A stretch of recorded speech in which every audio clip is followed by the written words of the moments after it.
Hey, what's up, everybody? Hey, ladies and gentlemen, how y'all doing today? Today, I want to talk to you guys about the current situation that we see across the country.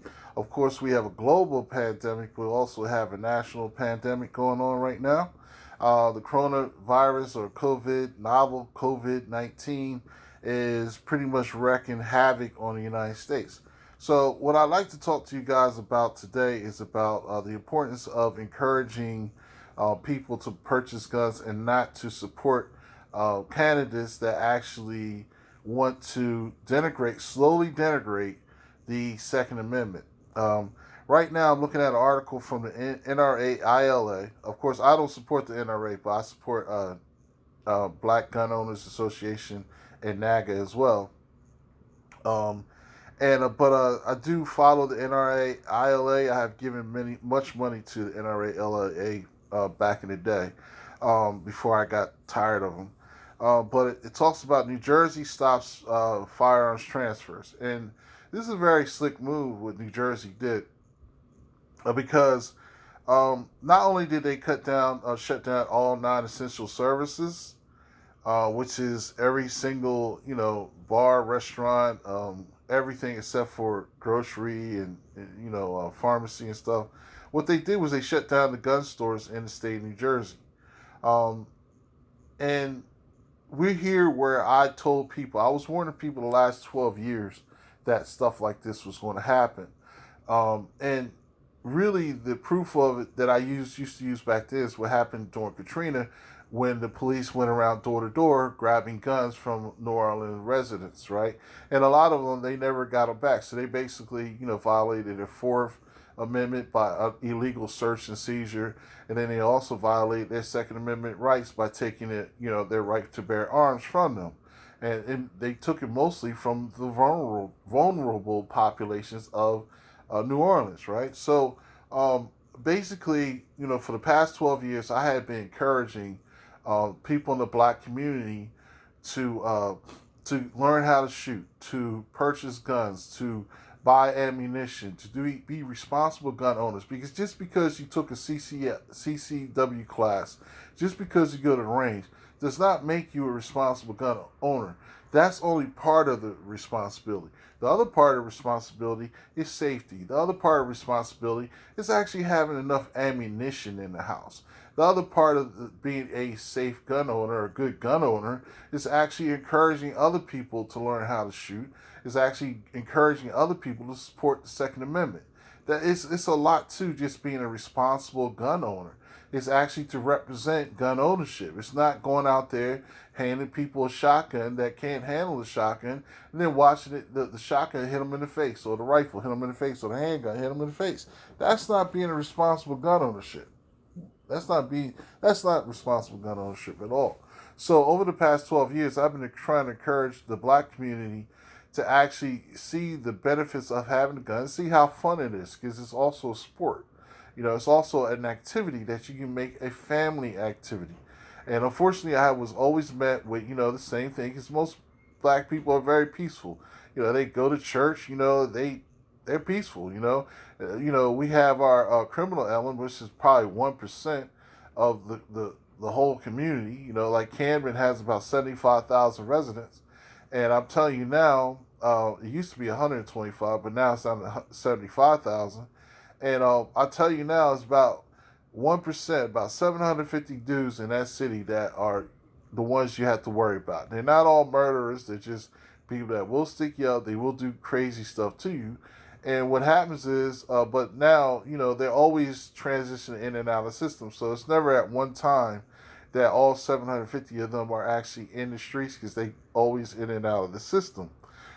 So in our communities, it's usually that 1% that creates all the problems, And I always tell people, if you want to, prove me wrong or prove me right, just go down into the inner city during the day where there's hardly any cars on the block, because that people are at work. They're working shift work. Even at night, people work first, second, and third shift. So that's our community. So it's very difficult for me to convince black folk to actually purchase a gun and become responsible gun ownership. And part of the reason is expense as well. Guns are not cheap. When you're talking to people that work hard and they have children, kicking out a $300-400 up to $500 for a gun doesn't seem practical to them if they don't see the necessity of it. And so I've always been met over for the past 12 years with, well, why do you have a gun? Well, home ownership. Are you a cop? No. Are they legal? Yes. Those are the questions as a black gun owner I'm always faced with consistently. It's always I even get those same questions from white folk, right? Is that gun legal? Where'd you get that from? When I go to the race, the whole nine. That's why I just want to buy my own piece of land and just shoot on my own land so I can avoid those type of questions, and then invite my family and friends out to shoot, right? So basically, now for about 2 weeks, I've been getting a lot of phone calls about gun ownership. It's kind of funny. I tell people I tried to tell you. I even been clowning and trolling people that I know that did listen to me and went out and bought guns. They, especially in New Jersey. My friends in Pennsylvania, it's easy for them to get a gun. You just take your driver's license down, do the NIC check, you walk out the door. And then you start practicing, learning, you buy the thing. So my friends in Pennsylvania, they're all up on it. They got their guns and everything, except, of course, they haven't done what I'm trying to tell these other dudes to do too, which is buy ammunition. So now that this crisis is going on, people's fears are, peaked. Their anxiety is at peak level. People are rushing the gun store, lines around the gun store buying guns and ammunition. Unfortunately, a lot of those people actually supported gun legislation to take guns from people. Now they're in the store trying to buy a gun. They don't even know how to operate it, right? So I hope they don't be killing each other with them. But so we're at this point where now, even if you already have guns, this may be you or may not be you. You don't have enough ammunition. You might have 2 boxes of 9mm, 40 caliber, 45, whatever you're carrying, and that's it.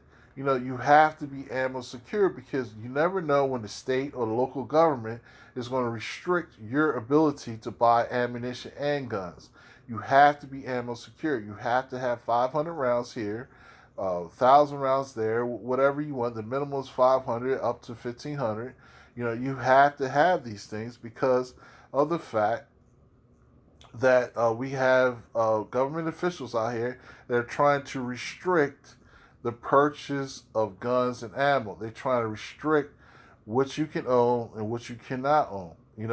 So basically, I'm making this video to show you some of the examples what I'm going through right now. I have friends that went completely gun happy. They have about 4 or 5 guns, some even 6 and 7, right? But I've been telling them, stop with the gun happy gun buying, right? And buy ammunition, holsters, slings, even some repair kits. Get yourself a punch kit in case you have to repair a gun, because you can't, the gun stores are closed in New Jersey and Pennsylvania. You can't even get a gun. You can't even buy ammo. You can't even get access to a what you call a gunsmith, So you need to learn these things on your own with your gun so that you'll be prepared in case something crazy happens. You know what I'm saying? So basically, what I'm saying is that these people are actually stuck out there with a whole bunch of guns, a whole bunch of beautiful guns. I mean, they show me the pictures all the time of what they buy. But I'm telling you, now all they are is a bunch of beautiful paperweights. Because if you don't have enough ammo, once you run out of ammo, what are you going to do? Call a timeout? Give me 5 minutes. I got to make a phone call. Or run out to Walmart or run out to this place. Well, Walmart doesn't even sell ammo no more. I need to order some ammo online. Hold on. We're waiting 3 days for shipping. No, you can't do that. Now, I don't think this is going to spiral too much out of control, but it has the potential to spiral out of control. Why? Because of the simple fact that we see right now, people are literally getting into fist fights over toilet paper and hand sanitizer. Come on, man.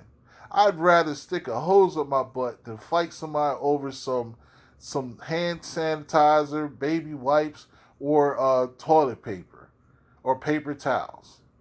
You understand what I'm saying? You know, we have to be cognizant of the way people's behavior. Observe what's going on around you.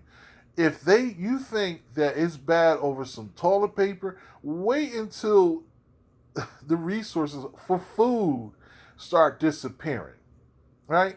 Like for instance, I have a friend of mine he's a cop, and he said he went to the store and there was absolutely no meats on the shelf, no nothing, right? So he's Puerto Rican, right? So he said, I can't believe these people left these 5 pound bags of rice, bags of kidney beans, and all this other stuff. And there's two things you need to survive on this earth as a human being. You need carbohydrates for energy, and you need protein for strength, right?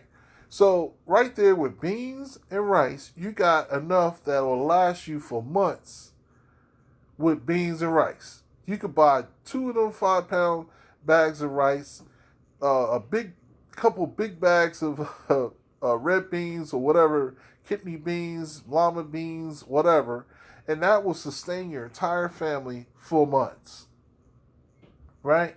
But yeah, everybody wants to go home and have a steak, grill up a steak. How long is that going to last? This current situation that we're in right now, we don't know how long it's going to last. They're trying to minimize what's going on, but the fact of the matter is the death rate for COVID is over, was it 20 times worse than the flu? Right? I mean, Italy, they had 700 and something deaths in one day. I think a friend of mine who is a microbiologist, she put it up on a post. She said that is 33 deaths per day versus with the flu in America, 50,000 died in 1 year, which is 1 or 3 per hour. But no, it was, 3 per day versus 33 per day. You understand what I'm saying? So, no, matter of fact, no, I'm sorry. She said that the stats were, for Italy, stats are, 33 per hour versus 3 per day in America. Something like that, right? So this is very serious. So if this prolongs and this gets worse, right? If you think people are fighting, handing out black eyes and hurt feelings and cussing people out over some toilet paper and some hand sanitizer, wait till they ain't got no food. See, I lived in the hood. I lived in the hood for almost 30 years. And I'm telling you, hungry people will do desperate things to eat, to feed their children, or they will do some things. So imagine your neighbors being hungry and they know you got a store, right? You got a store and you ain't got enough ammo to fend off maybe 3 or 4 of them neighbors that decide to come see you, right? So when we get a window, because I do believe I'm praying to God that we do get a window of a break where we'll be able to leave the houses and buy things. We'll get a moment of normality. Go out and buy yourself some ammo. Go out and buy yourself a shotgun. Go out and buy yourself an AR or something like that. Buy enough magazines. You should have at least 5 magazines per gun. You know what I'm saying? You should have shotgun shells. You should have at least 250 double aught buck mixed with some lighter rounds and all that kind of stuff for the home. You should have those things, because the people that are calling me up for the last 2 weeks, they have nothing. One guy told me he had 8 rounds for his shotgun. 8 rounds. Another guy told me he had 50 rounds for his handgun. He has two 9mm. He has a 9mm rifle, and then he has a 9mm handgun, and he has like 50 rounds. His son has 40 rounds. Right? Come on, ladies and gentlemen. Encourage your lady friends, your female friends to buy a gun as well. Because if they're a single mother or they living on their own, they need something. Because other people observe that they live on their own. Other people know it's no man in the house. They need a gun. Tell them to set money aside week by week to buy a gun. I know it's a tough time to do that because ain't nobody working, right? And nobody's really sure when you're going to get some money from the federal government, if it's going to happen, unemployment, and all, nobody knows what's going on right now. But this is a perfect opportunity to encourage people, one, to buy guns and ammunition and all the accessories necessary, And two, stop supporting Republican or Democrat or anyone that actually wants to take your Second Amendment. Or if you do support a Democrat, let them know you do not want them to touch the Second Amendment. Because what's going on right now is a perfect example for you and all of us that we should not be supporting taking the Second Amendment. You know, they took the Second Amendment away from people from New Orleans during Katrina. They took the guns out of the house. They took the Second Amendment already in Illinois in certain cities. They suspended the ability to buy guns. They took the right, I believe, the current mayor of New Orleans did the same thing. They suspended the ability to transport and actually own guns. The state of New Jersey, this article for the NRA and ILA actually suspended the ability for anyone in the state of New Jersey to buy a gun. They suspended the Second Amendment in the state of New Jersey as far as the ability to purchase a gun, and even with ammo, because now all the stores are closed. Right, so you'd have to actually drive or come to PA, right, or go down to Delaware to actually get ammunition if you want it. You can't even buy in New Jersey. You can only buy a handgun in the state of New Jersey. You can't buy a shotgun in Pennsylvania or Delaware or even New York. I don't know why you would want to buy one up there, but and then you can just go through the NIC system. But the Governor Murphy actually suspended the NIC system. So even if you came to Pennsylvania from Jersey and you basically bought a rifle or shotgun in Pennsylvania, you could not walk out with it because they could not perform a NIC system, a New Jersey NIC system for you. So you're out of luck. You know what I'm saying? So I try to warn people. I try to tell them, but it's here now. And, you know, thankfully the NRA and a couple other associations are suing the state of New Jersey, suing the governor to reverse his executive order. But it's that simple. They can take your rights away. It's that simple. So again, I pray that you guys are well. You know, don't let this video spike your anxiety. But I pray that everything's well. I believe everything's going to be all right for now. But just stock up on some essentials like the rice, some beans, potted meat, you know, all the lower end food that you normally wouldn't eat, ramen noodles, oodles and noodles, you know, all these different kinds of things. Those are things you want to stack up in your house because you want to survive. If it ever comes down to the point where you can't get food in the house, you're done. Your community is done. It's on fire, right? Because people are going to start doing what they got to do to survive, right? Self-preservation outweighs friendship. I'm going to tell you that now. Even families get in fight over food. I've seen it, right?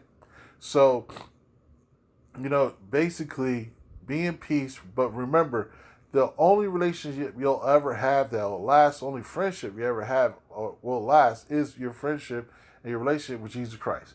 Matter of fact, the only promise you actually have in this life, because none of us are promised tomorrow, is eternity. If you believe in Jesus Christ as your Lord and Savior, you are promised eternal life. So be in peace. God bless you. And I pray all is well. See you tomorrow. I will make a video tomorrow. Peace.